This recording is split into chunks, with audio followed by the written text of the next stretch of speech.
Voy a pedirle, hermanos, por favor, que vaya a la carta a los Colosenses capítulo 3 y vamos a dar lectura a los primeros 4 versículos de esa carta.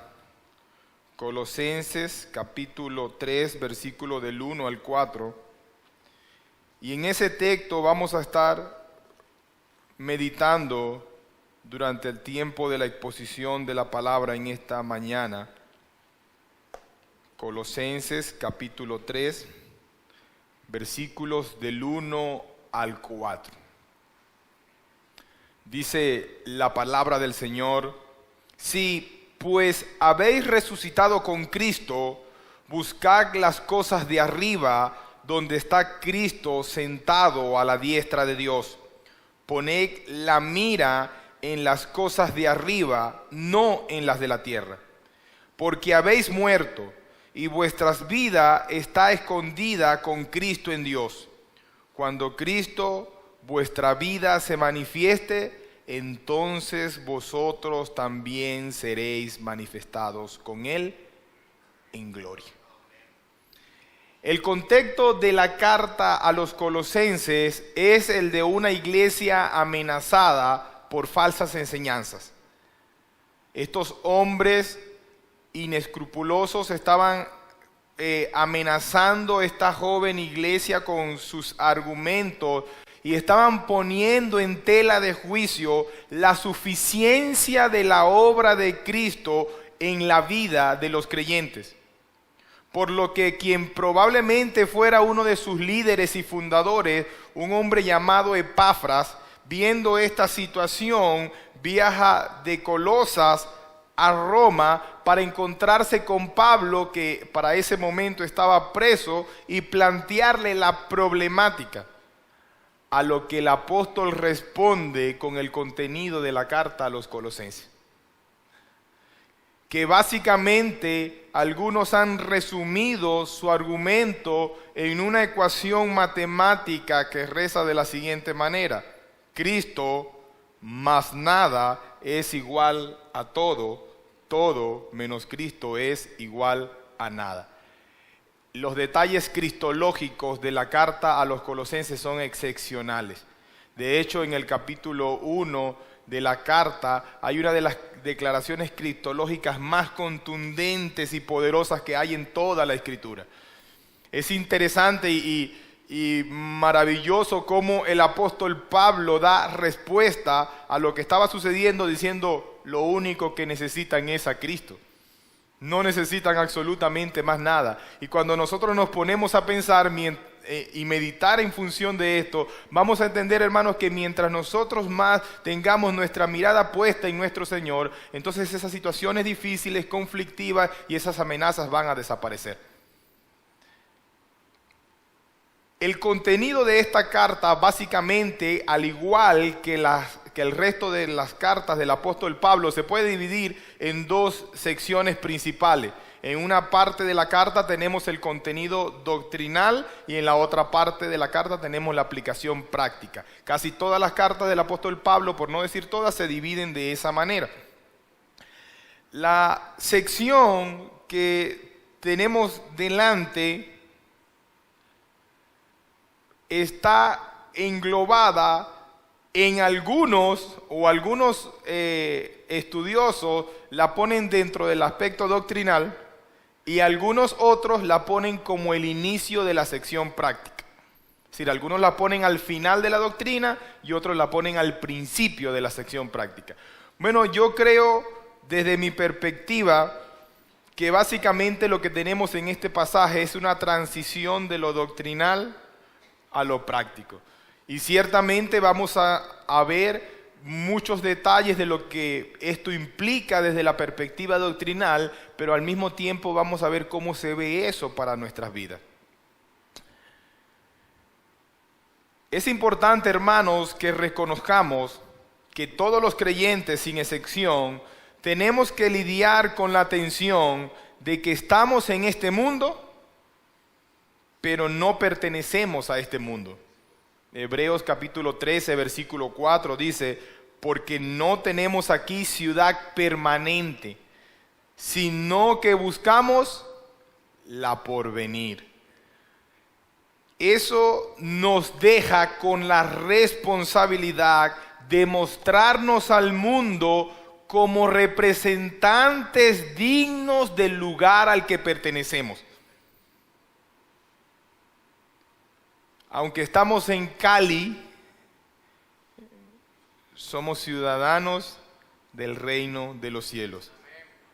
Y representamos principalmente esa ciudadanía. Nuestra ciudadanía, hermanos y hermanas, es celestial.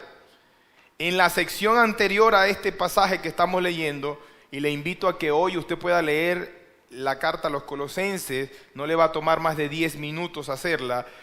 Pablo se ha pronunciado en contra de percepciones de vida errada, cosmovisiones equivocadas. Él ha señalado el legalismo, el ascetismo, el misticismo y en general cualquier forma de vida que no sea según Cristo. Solo hay una forma de vivir para el creyente y es la que Cristo ha establecido en su palabra. Cualquier cosa que esté fuera de ello no representa adecuadamente, de la manera correcta, nuestra ciudadanía.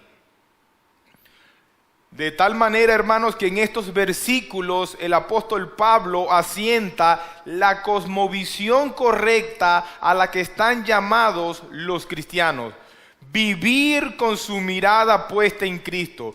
Pablo les hace una invitación a sus lectores a tener una consideración en cuanto a la eternidad. Él les hace un llamado a lo eterno. De forma tal que uno de los grandes retos que todos tenemos como cristianos es vivir en este mundo con nuestra mirada puesta en la eternidad. Las preocupaciones, las situaciones diarias, los conflictos hacen muy difícil que nosotros podamos vivir siempre con esa clara perspectiva. Hermanos, nosotros estamos llamados a caminar como vivos entre los muertos.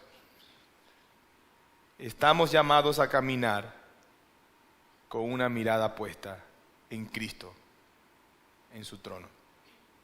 La primera declaración que encontramos en el texto tiene que ver con el hecho de que afirmativamente los colosenses habían resucitado con Cristo. La declaración dice, si pues, también pudiera entenderse ya que. Pablo no está poniendo en duda esa realidad. Él le está diciendo, ustedes han resucitado con Cristo.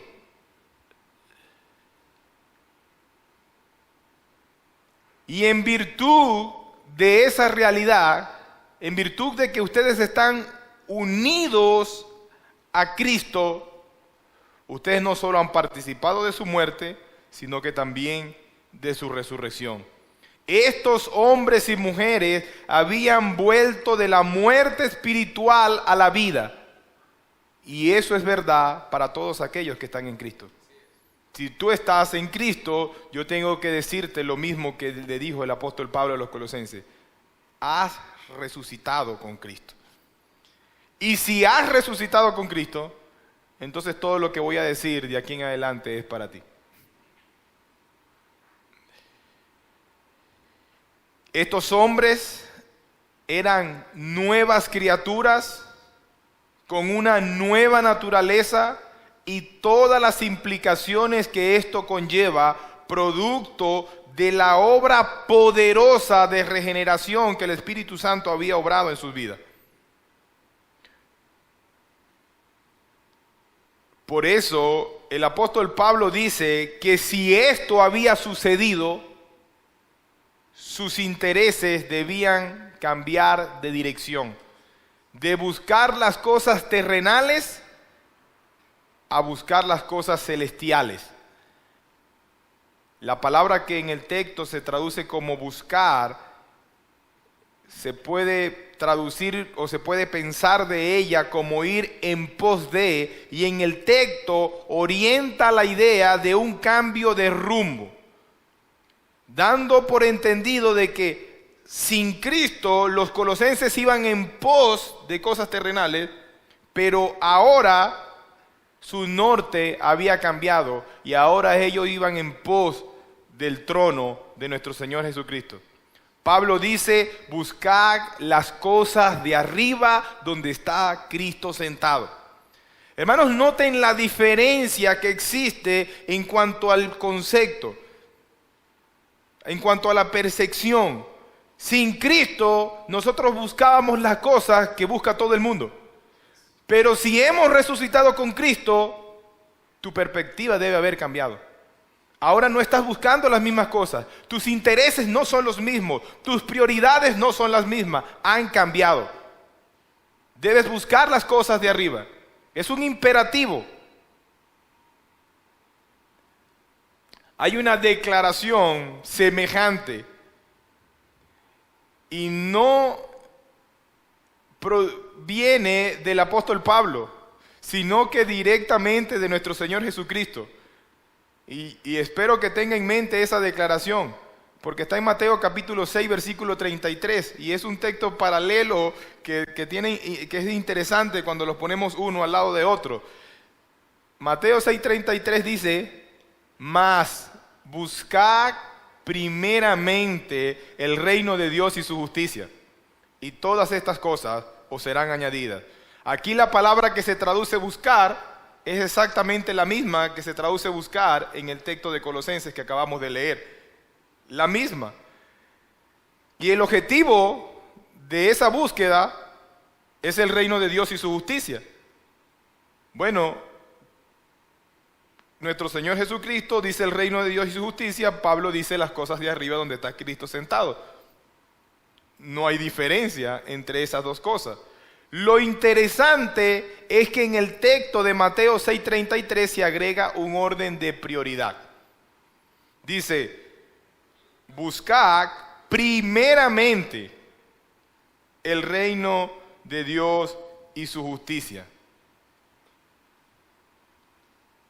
Y todas las otras cosas, o todas estas cosas, en el contexto, vestido, comida, lo que necesitamos para desenvolvernos en esta vida, va a ser añadido.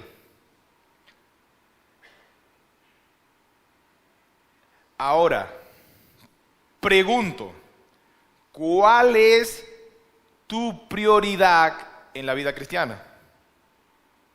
Es fácil, a la luz del texto, el reino de Dios y su justicia. Y en segundo lugar,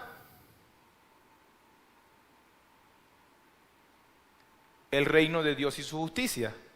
Y en tercer lugar, el reino de Dios y su justicia. Y en cuarto lugar, el reino de Dios y su justicia. ¿Por qué? Porque si hemos resucitado con Cristo, tenemos una única y absoluta prioridad: el reino de Dios y su justicia.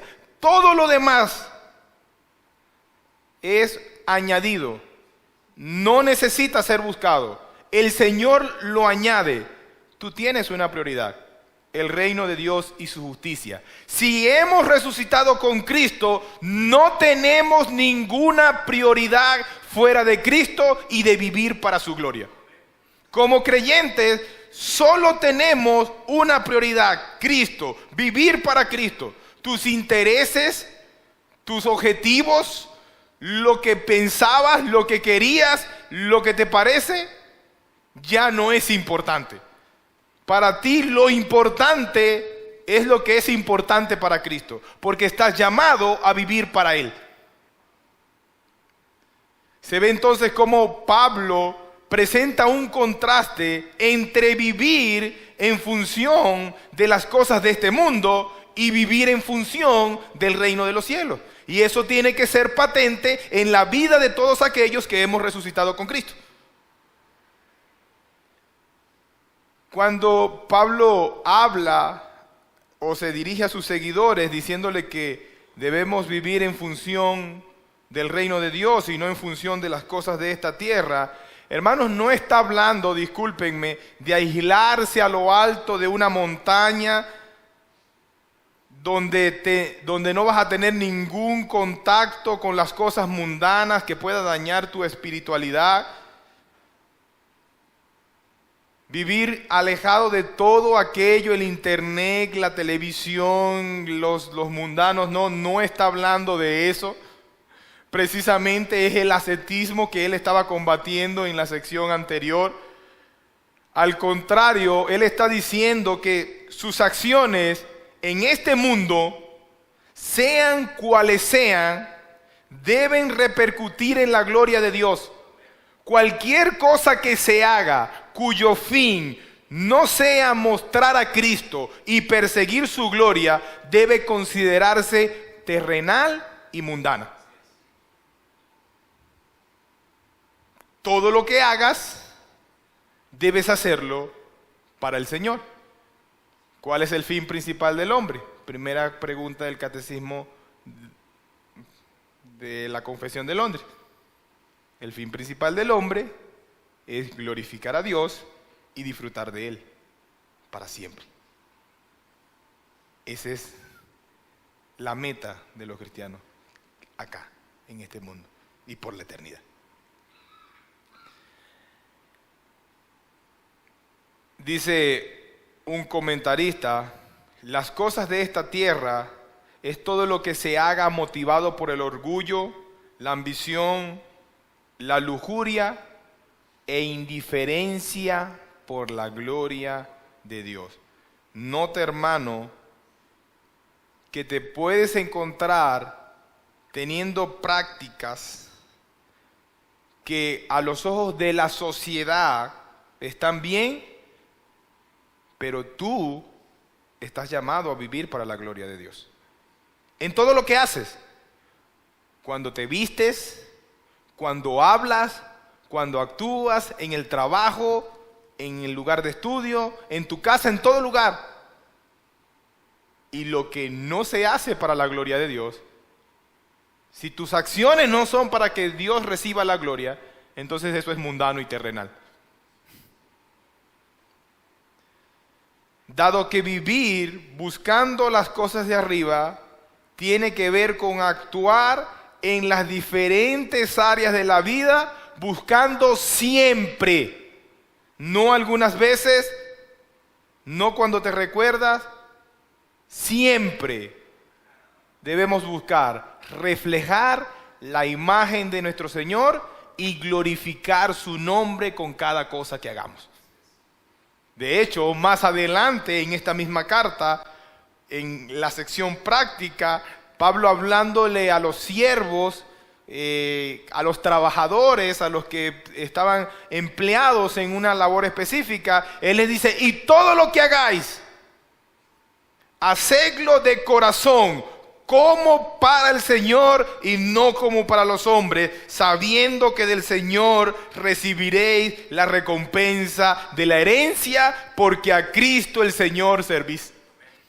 Vean, hermanos, entonces que nuestra perspectiva en este mundo no puede ser igual a la de aquellos que están muertos, porque nosotros hemos resucitado y tenemos un Señor al que servimos y para el cual vivimos. Entonces no se trata de aislarse del mundo, se trata de habitar en este mundo con la consideración de que los que están en Cristo no pertenecen al mundo, su ciudadanía es celestial, su tesoro es celestial. Nosotros tenemos puesta la mirada en la gloria. Pablo, de hecho, continúa su argumento en el texto e enfatiza la idea diciendo: poned la mira en las cosas de arriba. La palabra griega, froneo, allí se traduce la expresión poned la mira.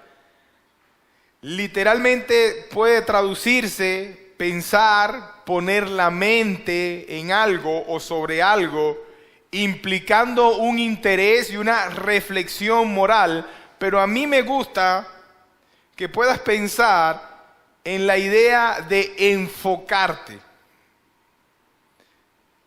Yo no sé si usted ha tenido la oportunidad de usar una cámara profesional, de esas que tienen lente largo, pero si usted se mira a través del lente de la cámara y la cámara no está enfocada, usted va a ver borroso. Pero cuando usted comienza a mover las perillas alrededor de la cámara, de acuerdo a la distancia, usted va a comenzar a ver con claridad. Bueno, Pablo les está diciendo a sus lectores, pongan la mira en las cosas de arriba, vean claramente, pongan la mira allá. Pero vivimos aquí, pero con la mirada puesta allá.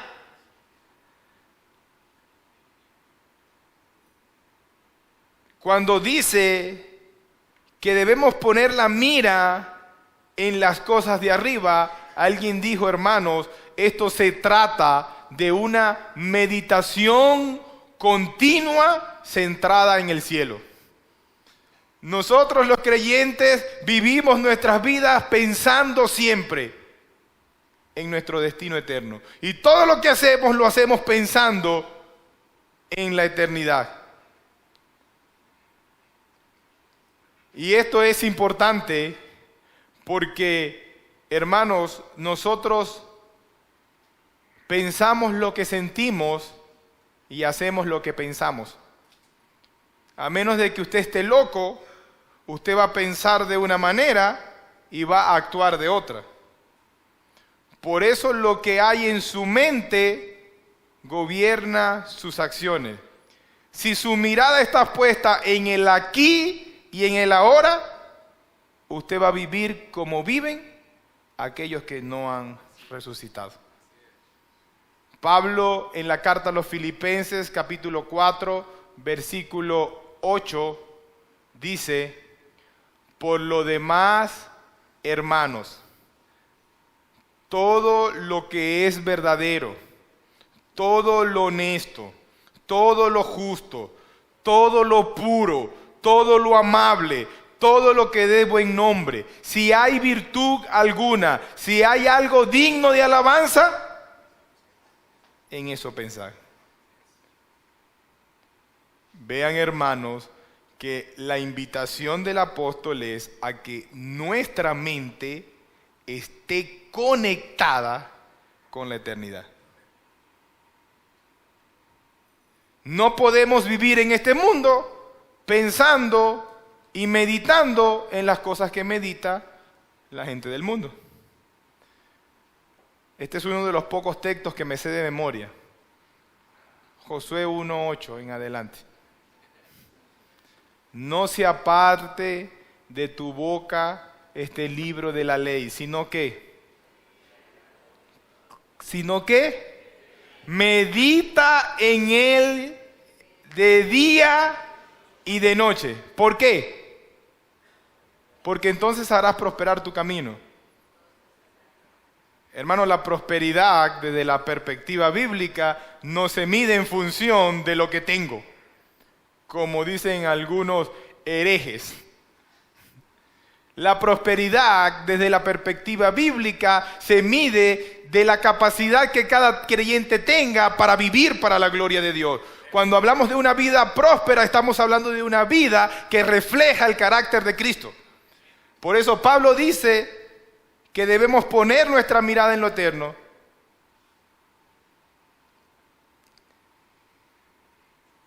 Debemos vivir para la gloria del Señor. La declaración del apóstol es imperativa. Los creyentes deben poner la mira en Cristo y en sus intereses. Y para esto, hermanos, nuestro conocimiento y nuestro entendimiento de la palabra de Dios es importante. En la primera parte de la carta a los Colosenses, Pablo dice que él oraba porque esa iglesia creciera en conocimiento y en inteligencia espiritual. Vean que era una petición de él, que los creyentes pudieran crecer en el conocimiento, porque cuando crecemos en el conocimiento de la palabra de Dios, entonces ponemos en nuestra mente la palabra de Dios, meditamos en ella de día y de noche, entonces, hermanos, vamos a actuar conforme a eso. En 2 de Corintios capítulo 4, versículo 18, Pablo dice, no mirando nosotros las cosas que se ven, sino las que no se ven, pues las cosas que se ven son temporales, pero las que no se ven son eternas. Pablo dice, yo veo lo que otros no pueden ver. Hermanos, como creyente, tú no puedes dejarte vislumbrar por lo que está a tu alrededor, porque aunque parezca real, es sencillamente una ilusión temporal. Todo lo que ves va a pasar en algún momento. Pero al lugar donde tú y yo vamos, o algunos de ustedes irán, será eterno, maravilloso, glorioso. Y ahí tenemos puesta nuestra mirada. Hablando de la frase, no en las de la tierra, un comentarista dice, esta frase define el contraste previsto por Pablo. Los creyentes deben pensar y vivir en el espíritu, no en la carne. Y ese es el argumento de Pablo en el capítulo 8 de la carta a los Romanos. Hermanos, buscar las cosas de arriba y no en las de la tierra, no las de la tierra, habla de ir en pro de los intereses de Cristo, de tal forma de que las prioridades de Cristo son nuestras prioridades, sus intereses son nuestros intereses y nuestra vida es Cristo, Cristo y nada más. Los creyentes en Colosa, los creyentes en Cali, los creyentes en Colombia, los creyentes en Venezuela, los creyentes a lo largo de todo el mundo deberían y deben esforzarse por vivir sus vidas en Cristo con una cosmovisión centrada en Cristo y no en las ideas mundanas que promueven los falsos maestros. En 1 de Juan capítulo 2 versículo 16 dice la palabra, porque todo lo que hay en el mundo,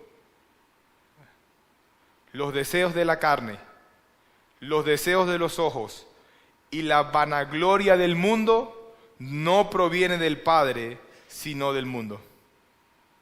Escúchame, hermano, el pecado no puede ser santificado. La iglesia moderna, cual Papa, ha querido beatificar prácticas mundanas y comportamientos mundanos con la excusa de ser relevantes al mundo. Pero esto es contrario a la forma como los creyentes deben vivir. Santiago capítulo 4, versículo 4 dice, oh almas adúlteras, ¿no sabéis que la amistad del mundo es enemistad contra Dios? Cualquiera pues que quiera ser amigo del mundo se constituye en enemigo de Dios.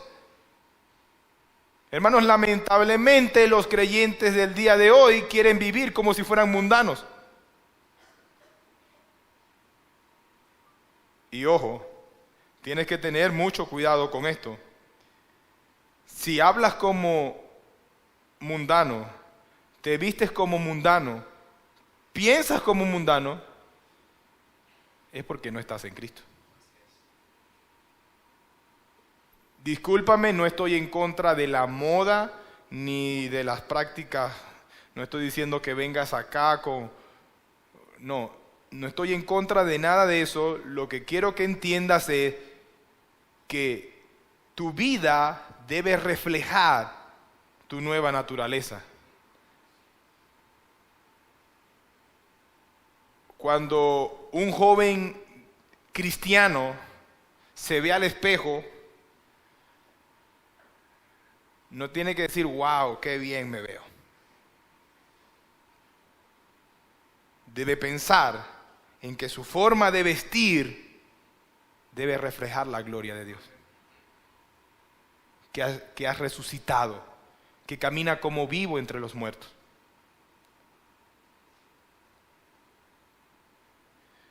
Si no estamos buscando el reino de Dios y su justicia, si no vivimos en pro de eso, cualquier cosa que estemos buscando es igual de pecaminosa. pues es idolatría. Solo tenemos una perspectiva. Los cristianos no son duales, solamente ven a Cristo y caminan en función de Cristo. Luego de lo que es esta declaración condicional, en la que Pablo habla de buscar las cosas de arriba y poner la mira en las cosas de arriba, Pablo da dos razones por las que esto debe ser así. Y la primera de esas razones, esta razón por la cual ellos debían vivir en función de las cosas celestiales y no en las cosas terrenales, Pablo les dice, porque habéis muerto y vuestras vidas están escondidas con Cristo en Dios. Entienda esto, la unión con Cristo les ha llevado a participar de su muerte. Y porque morimos con Él, ahora tenemos una nueva vida y la capacidad de vivir para Dios. Lo que antes para nosotros era imposible, ahora estamos capacitados para hacerlo. El tiempo pasado de la frase habéis muerto habla de lo que en la vida del creyente es un acto consumado, que da inicio a una nueva vida en la que el amor al mundo y sus deseos son cosas del pasado. Ahora estamos llamados a vivir para Cristo. Hermanos, yo creo que la mejor declaración en las Escrituras de lo que es la vida cristiana está en el versículo de Gálatas capítulo 2, versículo 20, el segundo versículo que me sé de memoria de la Biblia. Con Cristo estoy juntamente crucificado y ya no vivo yo. Escucha, con Cristo he muerto. Ya no vivo yo, sino que ahora Cristo vive en mí. Lo que vivo en la carne, lo vivo en la fe del Hijo de Dios que me amó y dio su vida por mí. Debido a la unión con Cristo, los creyentes han experimentado la muerte al pecado y ahora tienen la capacidad de vivir para la gloria de su Señor. Los efectos de la muerte expiatoria de Cristo en la cruz del Calvario se hacen efectivos en la vida del creyente.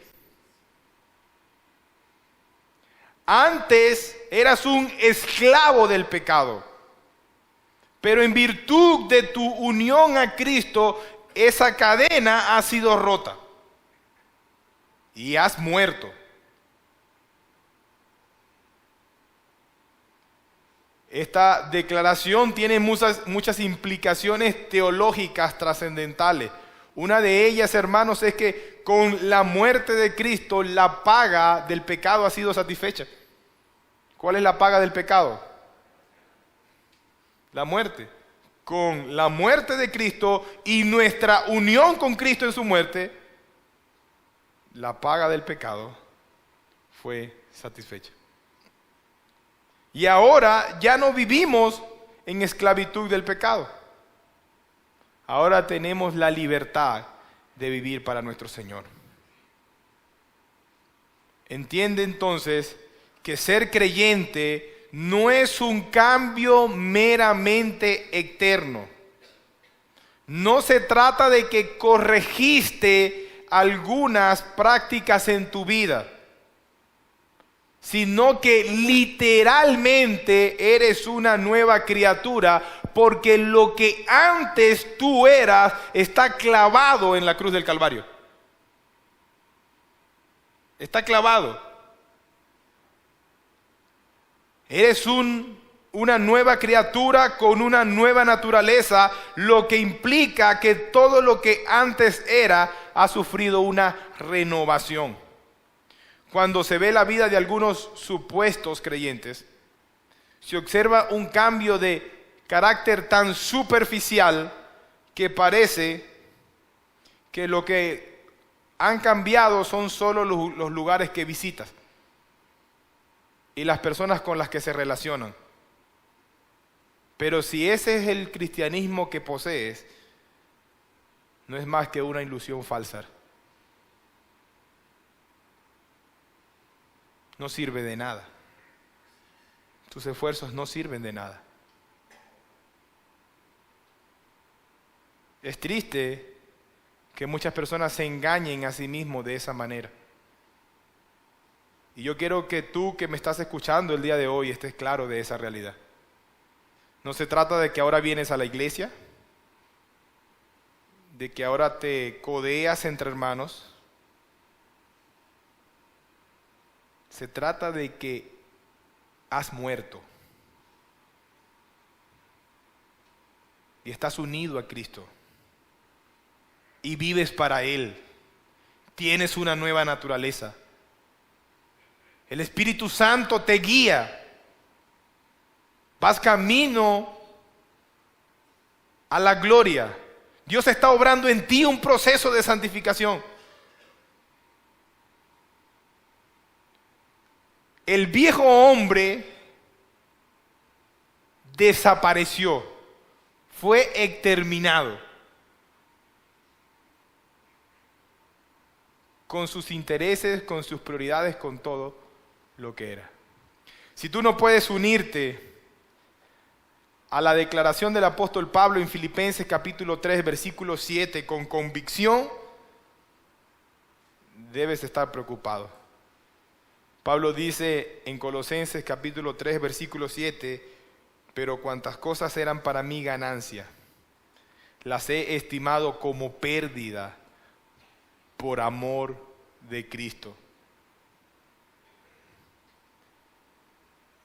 Si tú no ves al mundo como una pérdida total, si no estás dispuesto a renunciar a todo lo que el mundo puede ofrecerte, solo por ir en pos de tu Señor, debes estar preocupado.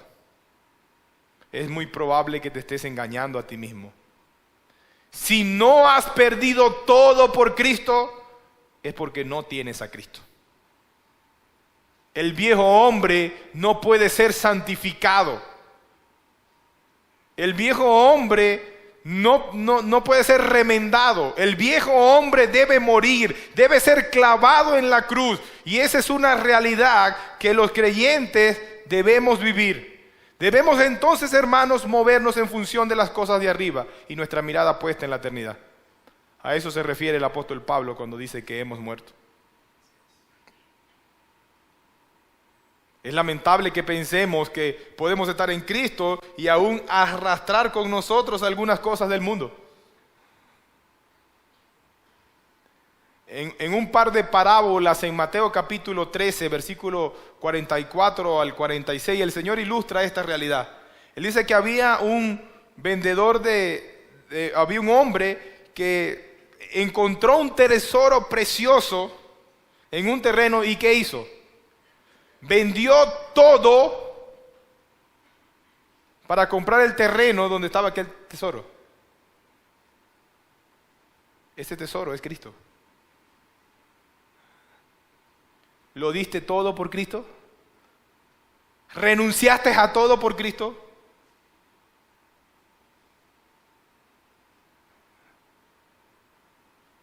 Cristo demanda todo. No una parte, no un poco, todo.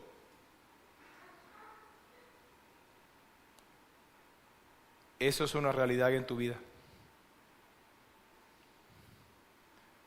Continúa Pablo diciendo que en Él, en Cristo, sus vidas estaban seguras. Nadie puede arrebatarles de sus manos. Dice que su vida, la vida del creyente, está escondida en Cristo.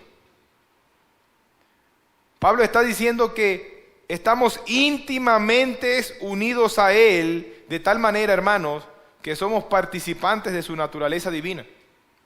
Eso lo dice 2 de Pedro capítulo 1, versículo 4, 1 de Corintios capítulo 6, versículo 17. Nuestras vidas están escondidas en Cristo del mundo. Vivimos en el mundo, pero ya no pertenecemos al mundo porque nuestras vidas están escondidas en Cristo.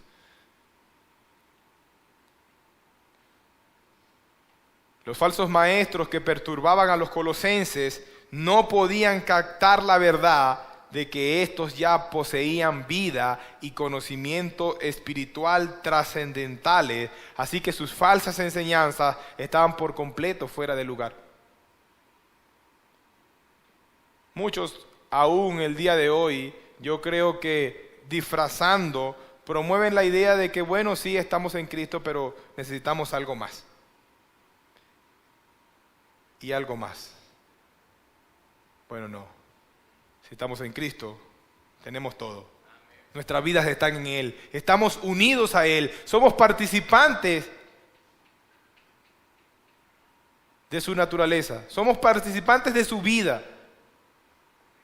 Ciertamente, hoy no somos por completo lo que un día seremos. Aún no se ha manifestado lo que un día seremos.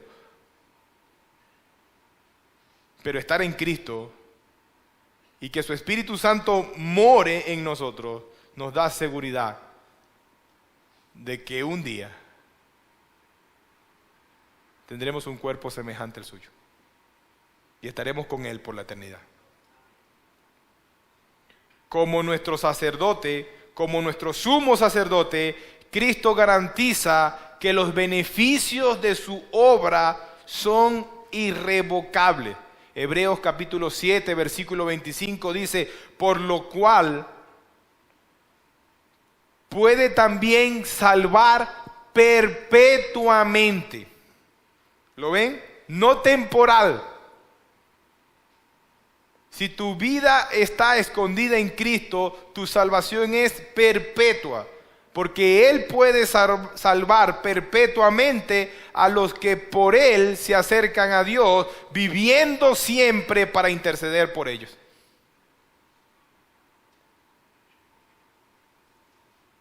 Nuestra unidad con Dios en Cristo es inquebrantable. Y no tengo una mejor forma de decirlo que leyendo el contenido del texto en Romanos capítulo 8, versículo 31 al 39. ¿Qué pues diremos a esto? Si Dios es por nosotros, ¿quién contra nosotros? Él que no escatimó a su propio Hijo, sino que lo entregó por todos nosotros, ¿cómo no nos dará también con Él todas las cosas? ¿Quién acusará a los escogidos de Dios? Dios es el que justifica. ¿Quién es el que condenará? Cristo es el que murió, más aún el que también resucitó, el que además está a la diestra de Dios, el que también intercede por nosotros.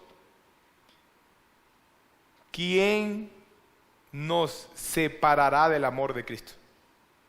¿Tribulación o angustia? ¿Persecución o hambre?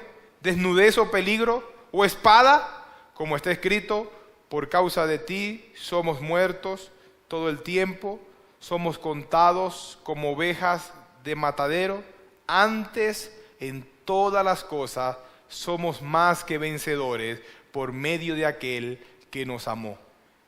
Por lo cual, estoy seguro que ni la muerte ni la vida, ni ángeles ni principados, ni potestades, ni lo presente, ni lo porvenir, ni lo alto, ni lo profundo, ni ninguna otra cosa creada nos podrá separar del amor de Dios que es en Cristo Jesús.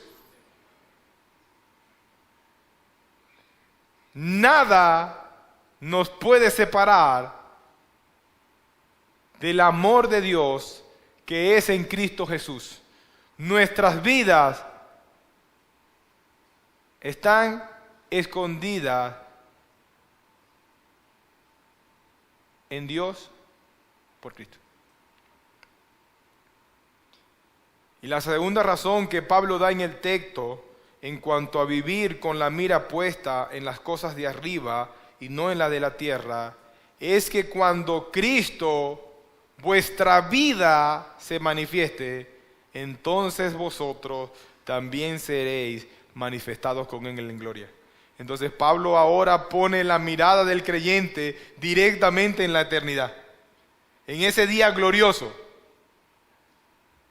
Hermanos, esta declaración apunta a la esperanza de la manifestación futura de Cristo, a ese día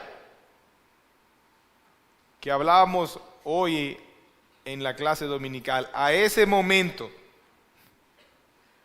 Pablo anima a los colosenses y a los creyentes poniendo su mirada no solo en ese Cristo que les ha salvado acá, sino como aquel de quien recibirán gloria cuando Él sea manifestado. La expresión Cristo, vuestra vida, habla de Él, de Cristo, como la fuente de vida y de aquel a través del cual vivimos con verdadera vida. Solo en Cristo tenemos verdadera vida. Vivir la vida cristiana no es cambiar el placer momentáneo y efímero que el mundo ofrece por una vida simple, aburrida y sin sentido, sino por un gozo y placer inefable y sin nivel de comparación de lo que el mundo nos puede ofrecer. Y eso, hermanos, es lo que nos está reservado en Cristo, cuando Él, que es nuestra vida, en quien tenemos verdadera vida, se manifieste, nosotros seremos juntamente manifestados con Él. No tenemos razón para mirar al mundo y lo que el mundo ofrece y ver a los mundanos con envidia. Hermanos, eso es realmente penoso, que un cristiano vea a la gente del mundo y desee estar como ellos. Nosotros, hermanos, tenemos una esperanza gloriosa. No hay nivel de comparación. Lo que tenemos en nuestro Señor es infinitamente superior a cualquier cosa que el mundo pueda ofrecer. Por eso, hermanos, no tenemos que poner nuestra mirada en las bagatelas que el mundo ofrece. No tiene sentido para el creyente estar mirando esas pequeñeces cuando tenemos una gloria puesta delante de nosotros. Hermanos, es interesante, me gusta cuando el apóstol Pablo dice, porque esta leve tribulación momentánea, refiriéndose a la vida del creyente en este mundo. Esta leve tribulación momentánea produce en mí, dice Pablo, un cada vez más excelente peso de gloria. Hermanos, mientras caminamos en este mundo y mientras tenemos que vivir aflicciones, necesidades, dificultades, privaciones aún, eso debe producir en nosotros un cada vez más excelente peso de gloria, porque tenemos nuestra mirada puesta en la eternidad. Hermano, estar en Cristo no te hace rico en este mundo, pero escúchame, sí en el venidero. Estar en Cristo no te asegura vivir vidas libres de enfermedades y dificultades, pero te asegura un cuerpo transformado igual al que nuestro Señor tiene en este mismo momento cuando Él sea manifestado. Estar en Cristo no te asegura una vida de aflicciones, no te asegura no tener una vida de aflicciones y sin sabores, pero sí te asegura vida eterna y placentera en cielo nuevo y tierra nueva, reinando por la eternidad con nuestro Señor. De tal manera, hermanos, que como creyentes estamos llamados a vivir con nuestra mirada puesta en la eternidad. Si estás en este lugar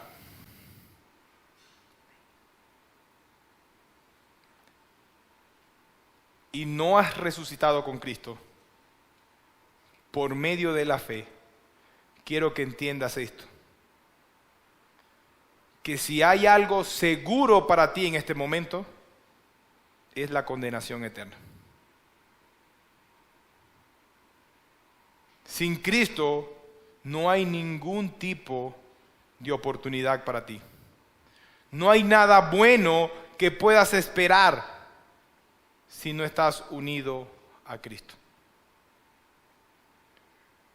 La realidad para ti sin Cristo es que estás sin Dios y sin esperanza en el mundo.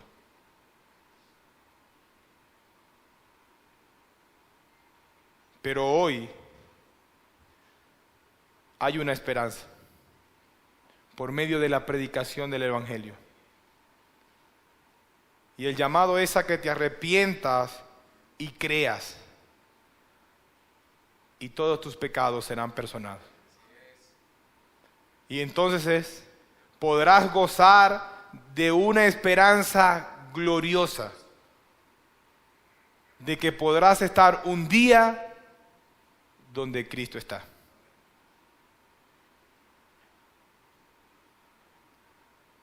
Si estás sin Cristo,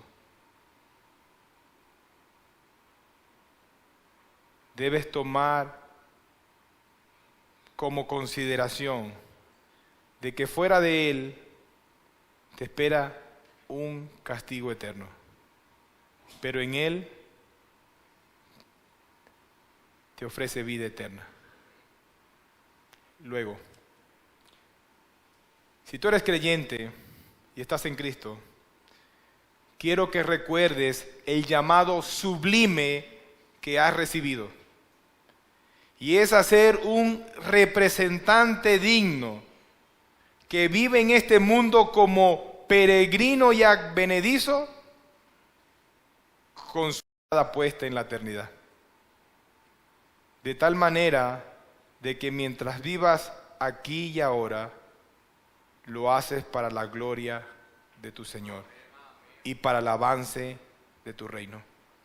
Amén. Gracias te damos, Padre.